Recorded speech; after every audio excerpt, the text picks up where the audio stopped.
नमस्कार. आज आश्विन शुद्ध नवमी विजयादशमीच्या पूर्वसंध्येला आपण श्री भगवती देवीच्या प्रांगणात आहोत.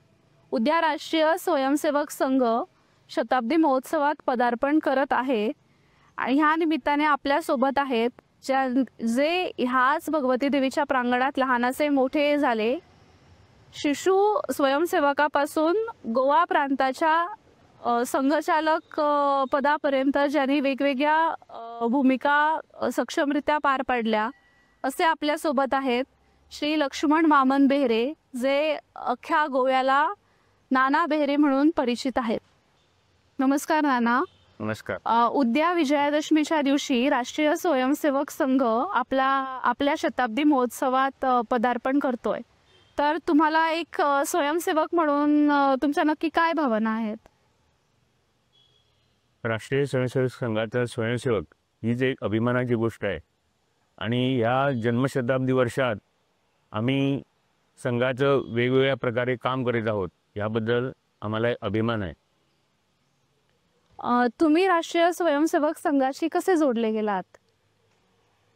मी कवळे येथील लोकमान्य टिळक विद्यालय यामध्ये शिक्षण घेत होतो.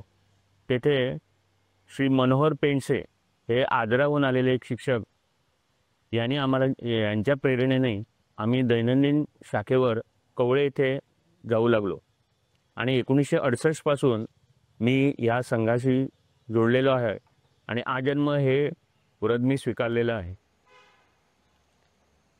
तुम्ही संघ कार्य करत असताना, राष्ट्रीय स्वयंसेवक म्हणून काम करत असताना संघाच्या कोणत्या कोणत्या जबाबदाऱ्या तुम्ही पार पाडल्यात? राष्ट्रीय स्वयंसेवक संघाची 1975 नंतर आणीबाणीनंतर संघरचना बदलली आणि फोंडा तालुका व्यवस्था प्रमुख म्हणून माझ्याकडे पहिल्यांदा जबाबदारी आली. त्यानंतर गोवा हा जिल्हा असा संघाच्या दृष्टीने जिल्हा असा स्तर होता आणि त्यावेळी मी जिल्हा व्यवस्था प्रमुख अशी जबाबदारी स्वीकारलेली आहे. आपल्याला जसं की माहिती आहे की राष्ट्रीय स्वयंसेवकाचे कार्यकर्ते विविध अडथळे पार करून आपलं संघकार्य हे पुढे नेत असतात. तसंच आपण हा पावसाने आणलेला अडथळा पार करून आपल्या संवादाला पुढे सुरुवात करूया. आपल्याला जसं की माहिती आहे की राष्ट्रीय स्वयंसेवक संघ वेगवेगळ्या शिबिरांचं आयोजन करीत असतो. तर आणि तुम्ही हा गोव्यात किंवा गोव्याबाहेर अनेक शिबिरांचे तुम्ही भाग होतात. तर एखादा गोव्याबाहेर झालेल्या शिबिराचा अनुभव आमच्याबरोबर शेअर करा. 14, 15, 16 जानेवारी 1983 रोजी तळजाई पुणे या ठिकाणी एक महाशिबिर आयोजित केलं होतं. संपूर्ण महाराष्ट्र प्रांतातील 35,000 स्वयंसेवक त्या ठिकाणी जमले होते. हे स्वयंसेवक काही जण चालत, पदयात्रा करून, काही जण सायकलनं, काही जण वेगवेगळ्या वाहनाने असे मुद्दाम या ठिकाणी आलेले होते. शेतकरी होते, कामगार लोक होते, आदिवासी भागातून आलेले स्वयंसेवक होते. असे वेगवेगळे स्वयंसेवक 35,000 त्या ठिकाणी जमले होते. एक 1000 स्वयंसेवकासाठी एक नगर असे योजना केली होती. सिंधुदुर्ग व गोवा हे दोन्ही जिल्हे एकत्र एका नगरात होते आणि त्या एका नगराचा व्यवस्था प्रमुख म्हणून माझ्याकडे जबाबदारी होती. तसेच श्री रत्नाकर लेले हे या शिबिराचे म्हणजे आमच्या नगराचे प्रमुख होते. त्यावेळी भोजनाची व्यवस्था म्हणून पुणे आणि आसपासच्या शहरातून संपूर्ण 3 दिवस लागणाऱ्या पोळ्या, चपात्या या तिथे आयोजित केल्या होत्या आणि पुणे शहरातील अनेक इंजिनियर्स लोक, अनेक तंत्रज्ञ लोक हे त्या ठिकाणी या व्यवस्थेसाठी होते. तो एक अविस्मरणीय असा विशेष असा कार्यक्रम माझ्या आयुष्यात झाला असं मला वाटतं. केशव सेवा साधना ही संघाशीच निगडीत एक संस्था आहे आणि नाना बेहरे हे नाव ऐकलं की त्याच अनुषंगाने केशव सेवा साधना हे नाव आमच्या समोर येतं. तर केशव सेवा साधना आणि तुमच्या प्रवासाबद्दल थोडक्यात सांगा. संघाचे जे ब्रीद आहे ते सेवा हा एक महत्त्वाचा घटक संघ जीवनात आहे. वेगवेगळ्या संकटकाळी देशभरात आलेली जी संकट आले त्यावेळी संघाचे स्वयंसेवक स्वाभाविकच त्या ठिकाणी जाऊन त्यांनी मदत केलेली आहे. पण ही कामं एखाद्या संस्थेमार्फत व्हावी किंवा संस्था त्यासाठी संस्था असावी असा विचार आला आणि 1989मध्ये परमपूजनीय डॉक्टर हेडगेवार यांच्या जन्मशताब्दी वर्षात आम्ही केशव सेवा साधना ही संस्था सुरू केली. तिची रीतसर नोंदणी 1992मध्ये झाली आणि आम्ही सेवा कार्याला सुरुवात केली. संस्थेच्या वतीनं आता 3 वसतिगृह ही साधारणतः आदिवासी भागातील ST विद्यार्थी व अन्य अशासाठी आहेत, ज्यांना आईवडील नाहीत किंवा ज्यांचे सिंगल पेरेंट्स आहेत अशा विद्यार्थ्यांची शिक्षणाची सोय आम्ही करतो. काणकोणमध्ये 2 व सांगे तालुक्यातील नेत्रावळी गावात 1 अशी एकूण 3 वसतिगृह संस्थेच्या वतीने चालतात. 2004 साली एक आम्ही सर्वेक्षण केलं.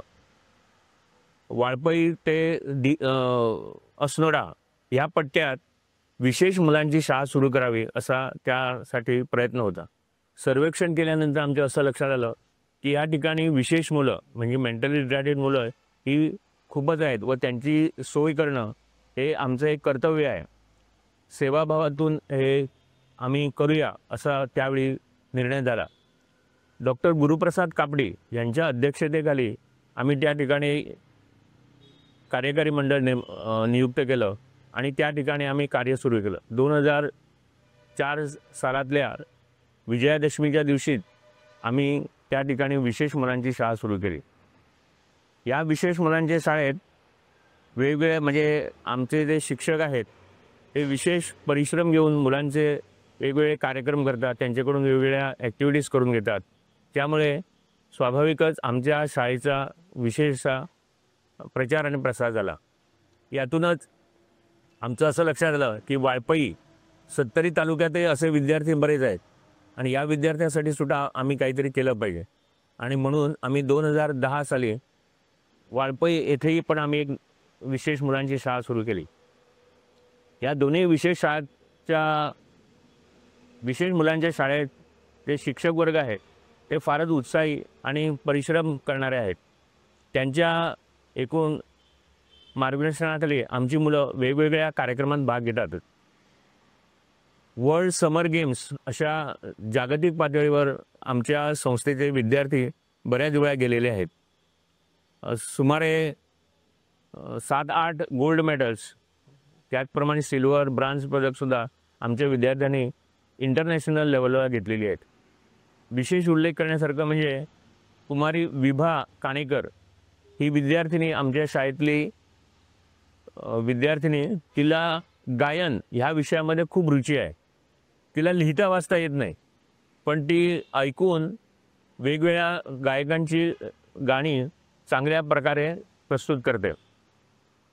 तिच्या विशेष उल्लेख म्हणजे 2013 साली तिला दिल्ली येथे बोलवून बालश्री पुरस्कार मिळालेला आहे. बालश्री पुरस्कारासाठी निवडीसाठी 3 टप्पे असतात. गोव्यामध्ये एक, नंतर गुजरातमध्ये, तिसरा हैदराबादमध्ये आणि चौथा टप्पा म्हणजे दिल्लीमध्ये. अशा टप्पे पूर्ण करून तिनं बालश्री हा पुरस्कार मिळवलेला आहे. अशी गुणी विद्यार्थिनी आणि तिच्याबरोबरचे अन्य 3 विद्यार्थी म्हणून आता एक उडान असा म्हणून एक संगीताचा कार्यक्रम आमच्या या विशेष मुलांनी तयार केलेला. जसं शिक्षण तसंच आरोग्यविषयी आम्ही काहीतरी करावं असं आमची इच्छा होती आणि आम्ही बेतोडा येथे आम्हाला रायानी आणि कुटुंबियांनी जी जागा दिली आहे त्या ठिकाणी इमारत बांधली व त्या ठिकाणी आम्ही एक फिजिओथेरपी सेंटर सुरू केलेलं आहे. गावातल्या लोकांसाठी वैद्यकीय सेवा उपलब्ध व्हावी म्हणून सोमवार व गुरुवार यावेळी डॉक्टर आदित्य गावकर हे स्थानिक डॉक्टर रुग्णांना सल्ला देत असतात. त्याशिवाय हल्लीच आम्ही म्हणजे 2025 या सालातच आम्ही एक डायलिसिस सेंटर हे मडगावला सुरू करावं असं आम्ही ठरवलं आणि त्यासाठी योग्य ती जागा मिळण्यासाठी सरकारकडे प्रयत्न केले. सरकारने आम्हाला जागाही दिलेली आहे आणि त्या ठिकाणी 10 खाटांचं आम्ही डायलिसिस सेंटर सुरू करत आहोत. त्यालाही चांगला प्रतिसाद मिळत आहे. आताच तुम्ही जे केशव सेवा सदनाच्या कार्याबद्दल सांगितलं आणि हे कार्य एवढं थोर आहे की खरंच मी तुम्हाला ओळखते आणि तुमच्याशी थोडीफार निगडीत आहे ह्याचा मला खरंच खूप अभिमान वाटतो. एखाद्या स्वयंसेवकासाठी राष्ट्रप्रथम हे ब्रीद असतं आणि संघाचं ते धोरण आहे की राष्ट्रप्रथम असावं आणि स्वतः शेवट असावा. तर तुम्ही राष्ट्रप्रथम साधता साधता स्वतःचं वैयक्तिक आयुष्य कसं काय बॅलन्स केलं? गेली 33 वर्षे मी केशव सेवा सदनाचं जे कार्य करीत आहे त्यासाठी स्वाभाविकच खूप परिश्रम घ्यावे लागतात. पण ह्या परिश्रमामागं मला तरी असं वाटतं की माझी पत्नी व माझी 2 मुलं यांच्याकडून मला खूप सपोर्ट मिळालेला आहे. मी ज्या वेळी परगावी जाणं, वेगवेगळ्या प्रवासासाठी बाहेर जाणं, वेगवेगळ्या कामासाठी काही दिवसांदिवससुद्धा बाहेर राहणं असं मी केलेलं आहे. आणि त्यासाठी स्वाभाविकच माझी पत्नी व माझी 2 मुली मला या सगळ्या कामामध्ये मला सपोर्ट करतात आणि म्हणूनच मी हे काम करू शकलो. कुटुंबातील अन्यही म्हणजे माझं मुख्य घर आहे कुटुंब ढवळी इथे जे आहे, या कुटुंबातील सुद्धा माझे सगळे बंधू, माझ्या भगिनी यासुद्धा मी करत असलेल्या कामाबद्दल त्यांना तर अभिमान आहेच. पण ज्यावेळी त्यांच्याकडनं काही मदत आवश्यक असल्यास तेही त्यांनी मदत केलेली आहे. आणि म्हणूनच मी स्वाभिमानाने सांगतो की मी केशव सेवा सदनात काम करीत असताना मला अत्यंतिक आनंद होतो. मग मला या राष्ट्रीय सेवक संघाच्या प्रेरणेतून चालू असलेल्या कामामध्ये मला आनंद मिळतो. एकदम शिशु अवस्थेपासून आजपर्यंत तुम्ही संघाचं कार्य करत आलात आणि वेगवेगळ्या जबाबदाऱ्या पार पाडल्यात. आणि आपल्याला जसं की माहिती आहे की राष्ट्रीय स्वयंसेवक संघ उद्या शताब्दी महोत्सवात विजयादशमीच्या दिवशी प्रवेश करतोय. तर तुम्ही येणाऱ्या नवीन युवा वर्गाला, नवीन संघ स्वयंसेवकांना काय संदेश द्याल? कोणताही संघ स्वयंसेवक हा कोणालाही संदेश देत नाही. प्रत्यक्ष कृती करत राहणे आणि लोकांसमोर आदर्श उभे करणे हेच खरं म्हणजे स्वयंसेवकाचं कर्तव्य आहे.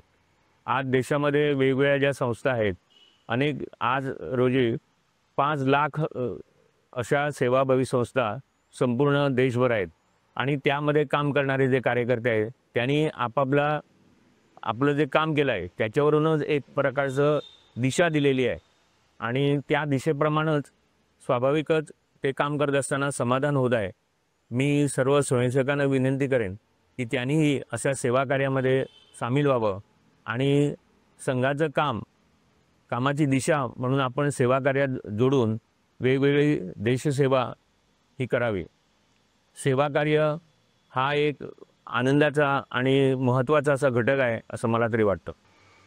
आज तुम्ही वेळात वेळ काढून माझ्याशी हा संवाद साधायला तयार झालात त्याबद्दल मी तुमचे धन्यवाद म्हणते. तुमचं कार्य खरंच थोर आहे आणि आम्हाला सगळ्यांना एकदम म्हणजे स्वयंसेवकांना, तुमच्या कुटुंबियांना, तुमच्या आप्तेष्टांना प्रत्येकाला तुमचा खूप मनापासून खूप अभिमान वाटतो.